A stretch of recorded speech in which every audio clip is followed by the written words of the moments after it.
Je suis en train de relire The Four Agreements. Ce sont les 4 accords Toltec, les versions pacto-africain. Je me rends compte à quel point les 4 principes des accords Toltec s'appliquent également à notre parcours du retour au pays. Quand, comme nous autres sur YouTube, sur les réseaux sociaux, on partage ouvertement, publiquement notre point de vue, on a l'obligation d'avoir une parole impeccable, okay? Qui est la première règle des accords Toltec, c'est avoir une parole impeccable. Donc, comme je vous disais dans la précédente vidéo, depuis que je suis sur le continent, je ne suis plus sûre que la maison d'hôte que j'ai envie de faire, que je rêve de faire depuis un moment, c'est vraiment ce que je devrais faire, et si l'endroit est vraiment mon pays, le Gabon. Et je voulais partager mes réflexions au fur et à mesure avec vous, parce que je ne voudrais pas que vous pensiez que j'ai tout d'organisé, de planifié et que je sais exactement où je vais. Je suis toujours en train de me tâter, de me chercher, de me reconstruire, de me réadapter, de réajuster ma vie, vu que la vie change tout le temps. On a des choses qui se passent dans nos vies qui font peut-être pivoter les choses et ce qu'on avait peut-être planifié au départ ne correspond plus du tout. Et il est important pour moi de partager tout ça avec vous, ok? De ne pas vous dire, oh ben tiens, elle a tout organisé, elle sait. Non, même à 50 ans, on se cherche encore. Simplement, à 50 ans, on a moins droit à l'erreur. Hein. Mais la chose qui est importante quand on a mon âge, quand on a plus de 40 ans, c'est de vraiment faire quelque chose qui correspond à ce qu'on veut vraiment et ce qui nous rendra vraiment heureux. Okay? De ne pas se lancer dans quelque chose pour les autres. D'où le deuxième accord qui est ne fais rien pour les autres, hein, ne fais rien pour l'opinion publique, ne fais rien pour les réseaux sociaux. Okay? Nous autres qui publions nos vies, nos projets sur les réseaux sociaux, okay? Moi j'ai dit ok, je veux créer une maison d'hôte au Gabon, en bois, etc. Ça c'est mon rêve. Hein. Mais maintenant parce que je l'ai publié sur YouTube, ça veut dire que j'ai l'obligation de le faire ou je me sens obligée de le faire, même si ça ne correspond plus à ce que je veux, simplement par crainte du regard, de la critique, de non, ok? On a le droit de changer autant qu'on veut par rapport à sa vie. On a le droit de prendre les décisions, de dire quelque chose aujourd'hui et de changer d'avis si ça ne correspond plus. Et ne pas prendre tout ce qui se dit sur YouTube comme parole d'évangile ou alors les commentaires qu'on a. Beaucoup sont forts derrière les claviers, là, ok, à critiquer ceux qui essayent de faire quelque chose. Hein, et n'ont rien fait eux-mêmes dans ce cheminement que beaucoup d'entre nous faisons du retour au pays. Donc, si toi, tu as commencé à avoir un projet, à placer une pierre, une brique, quoi que tu aies fait, ok, tu as déjà fait beaucoup. Tu as déjà commencé au moins à faire quelque chose, ok. Beaucoup n'ont absolument rien fait, mais viendront critiquer les efforts des autres. Donc ne faites rien pour les autres, ne faites rien pour les réseaux sociaux, ne faites rien par rapport au qu'en dira-t-on ou par crainte d'être critiqué. La critique ne tue pas, ok. La critique peut être constructive et même quand elle est négative, les gens en général qui critiquent parlent d'eux-mêmes. Okay? En général, ils ne parlent pas de vous parce que ce n'est pas les 2 secondes que vous partagez sur YouTube ou lors d'un repas ou peu importe qui dit vraiment qui vous êtes. Okay? Donc ne faites rien pour les autres. Hein. Faites quelque chose par rapport à ce qui vous parle personnellement. Le troisième, c'est ne suppose rien. Ne tire pas de conclusion. Pose les bonnes questions pour éviter les malentendus et pour avoir une meilleure communication. Et ce troisième accord, en fait, il me rappelle le fait que souvent, je parle de nous, la diaspora. Il est vrai que beaucoup de nos familles peuvent être demandantes, capricieuses et pensent que l'argent tombe des arbres, ok? Mais à un moment donné, je pense qu'on se met la pression tout seul, ok? En général, on suppose des choses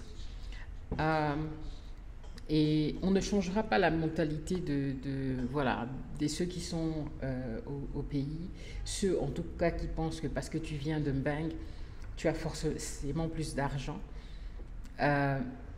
Mais on peut changer la manière dont on réagit, ok? C'est pas parce que quelqu'un vous demande qu'il faut donner.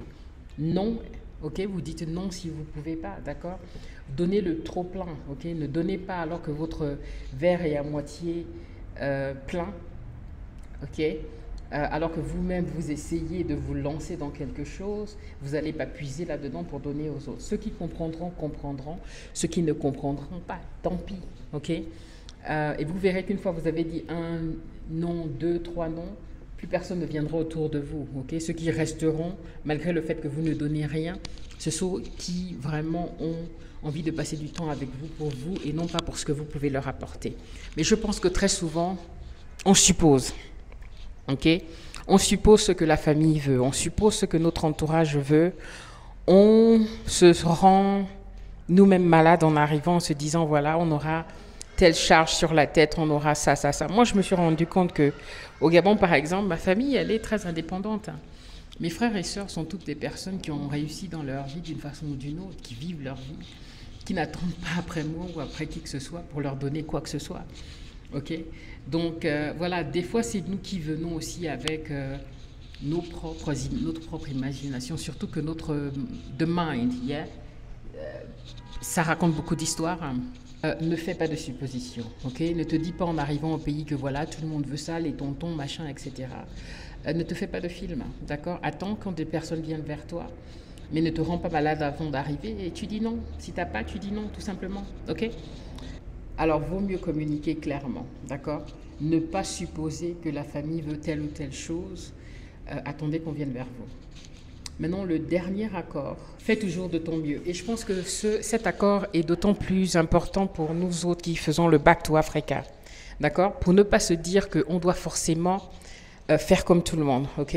On n'est pas tous des... Chacun fait à son niveau, d'accord? Donc, fais toujours de ton mieux. Si aujourd'hui tu dis tu veux faire A demain parce que la vie te bouscule d'un côté ou d'un autre, maintenant tu veux faire B, il n'y a aucun problème. À partir du moment où tout ce que tu fais t'aide à avancer vers ton objectif final, d'accord? Et l'objectif final en question n'est pas forcément, et je parle toujours du retour en Afrique, ok?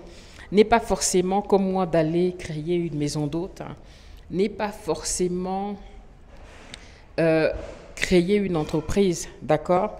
Bien qu'il faille avoir un business ou quelque chose qui te fasse vivre, à moins que tu sois à la retraite et que tu aies une pension qui te permet de vivre peinard et développer d'autres petits business sur place, d'accord? Fais de ton mieux, fais avec ce que tu as, fais avec ce que tu peux, fais avec l'énergie que tu as, mais ne te compare pas aux autres, ne te dis pas ce que tu fais n'est pas assez bien. Non, si ça te correspond, si ça te rend heureux, si ça te rend... si c'est ça ton objectif et si c'est ça ton... Et si c'est ce dont tu as envie, fais-le, d'accord? Ne fais rien parce que, voilà, tu te dis que tu rentres de Mbang, donc forcément, tu es censé avoir construit une grosse maison, etc. Non, ok?